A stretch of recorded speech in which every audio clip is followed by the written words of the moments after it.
I'm Rob Skinner, and this is the Rob Skinner Podcast. Today, we're talking about why a divided heart will quietly cost you the things that matter the most, and how to live with a fully devoted, wholehearted, undivided heart for God.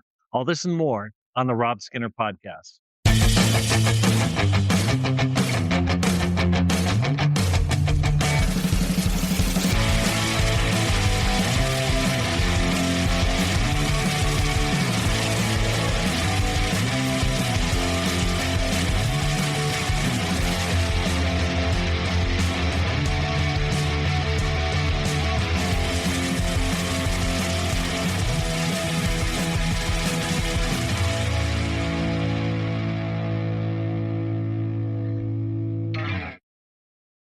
Welcome back to the Rob Skinner Podcast. My goal is to inspire you to live a no regrets life, make this life count, and multiply disciples, leaders, and churches. Let me take you back to the summer I graduated from high school, 1983. Okay, we're going way back here. I wanted two things. I wanted a girlfriend and I wanted a car. I was tired of driving my dad's old pickup. And so I started dating a girl who'd won a teen beauty pageant. She was a knockout and she was amazing. She'd won some pageants. She was beautiful. She was fun. She was exciting to be around.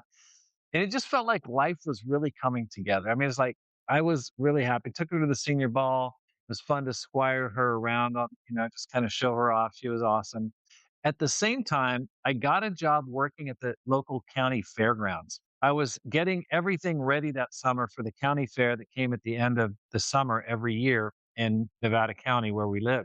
Then that summer, I found a car for sale in the Rayleigh's supermarket parking lot. And I just fell in love. I remember driving by like, oh my gosh, that is the most awesome car ever.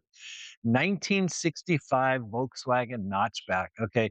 This is like an it's a you'd have to like Google it. It is a funny looking car. It's very old fashioned, but I love the design, classic design. And I went in and I paid the guy all my money, $1,100 that I'd saved up, gave it to him in cash. He's like, "Why are you giving this to me in cash? This is dangerous." And I drove it away. A week later, the engine blew. Oh my gosh. So now I had a problem. I needed money. And so I started working more hours, more shifts, more focused on earning than ever before. And slowly, without even realizing it, I started spending less and less time with my girlfriend. Less attention, less connection, less presence. By the end of the summer, I had a new engine in my car and no girlfriend. Surprise, surprise. Why? Because my heart was divided. I remember when she called, she said, "Oh, you know what? I think we should break up." She had another boyfriend by that time. She had like moved on. Why? Because I hadn't given her much attention. So let's talk about the spiritual principle here. This isn't just a high school sad sack story from high school. This is a spiritual reality. You cannot give your heart fully to two things at the same time. King David understood this very clearly and deeply. Listen to what he prayed in Psalm chapter 86 in verse 11. This is the NIV version. "Teach me your way, Lord, that I may rely on your faithfulness. Give me an undivided heart that I may fear your name." David didn't pray for more success. He didn't pray for more comfort. He prayed for one thing, an undivided heart. David was called a man after God's own heart. Let's be clear. David was far from perfect. He made massive mistakes. I mean, adultery, conspiracy to murder. He just, big, not big sins, like big time sins. And here's what made him different. His heart always came back to God. He knew something that we often forget. Loving two things at once is a recipe for losing what matters the most. So diagnose your heart. Let me coach you for a minute. Let me just give you a little bit of 10x counseling. Is your heart divided? Here's how you can tell. Ask yourself, what do you think about when your mind is free to drift on its own? Where does it settle? What do you daydream about? There was a brother when we lived in the church when we lived in Japan, Tokyo, Japan, and he was a graduate student at Tokyo University, which is the best public university in Japan. And he was an exchange student from Thailand. His name was Bond. And he became a Christian. And his professor called him in one day and he said, "Hey, you're going to need to make a decision whether you're going to stay in the program or not. He said, what do you mean? I'm doing the work. And the professor said, what do you think about when you have free time? And Bond said, God. And he goes, that's the problem. You're never going to be a great researcher unless your thoughts are consumed with this research. And, he was like, oh my gosh, it was just an eye opener. But I think that professor knew something, although I wouldn't agree with his area of focus. Where your heart, wherever your treasure is, there your heart will be also. Whatever you think about, whatever you dwell on, that's where your heart is really focused on. That's the priority, and that's where it should be. So, what do you dream about? What gets you excited? Where does your money go after your basic needs are covered?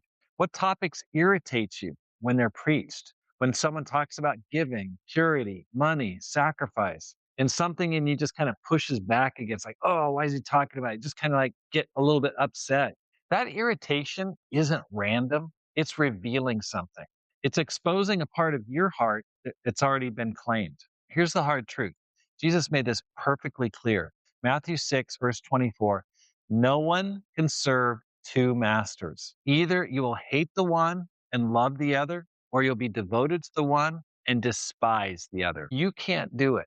You can't love God fully and love something else equally. At some point, maybe not today, at some point, one of those two things is going to win out and one's going to lose. Just like I lost that girl, you're going to lose something. Here's what I learned that summer. When your heart is divided, you don't get to keep both. You lose one. And often you lose the one that matters the most. That's what happens spiritually too. You try to hold on to comfort, control, image, success, relationships, and try to still give your whole heart to God. It causes tension. It causes friction. You just feel like, oh, I'm not at peace. It doesn't work. So what do?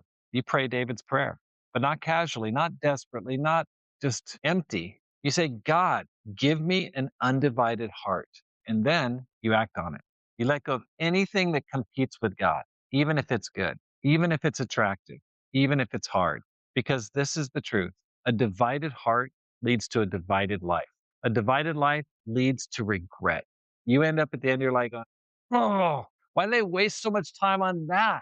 What a waste of time. That's not storing up treasure in heaven. If you want to be a 10x Christian, which I'm hoping you do, you don't just sprinkle a little God into your life. You center your life on Him. You don't fit Him in. You fit everything else around your relationship with God. You build everything around Him. You place that big rock in there first. So let me leave you with this. What's competing for your heart right now? What are you going to do about it? Because if you don't decide, life will decide for you. And you may wake up one day with a new engine, but missing what mattered the most. Thanks for listening. Here's how you can help support the program. First of all, sign up for my weekly newsletter. I send out a weekly newsletter to encourage and build up Christians like yourself. I want to help people to make this life count, live a no regrets life, and become 10x Christians. And I want to keep in better touch with 10x Christians like yourself. So just go to my website. Many of you have done that already. Go to robskinner.com. You can sign up. I think I give a free chapter of my new book, 10x Christian. Really easy to do. Secondly, read and review my latest book, The 10x Christian. I wrote that to help people like you. And please write a review on Amazon.com. It helps other people find the book. Because my goal is to inspire you to live a no regrets life, make this life count, and multiply disciples, leaders, and churches. Have a great day and make this life count.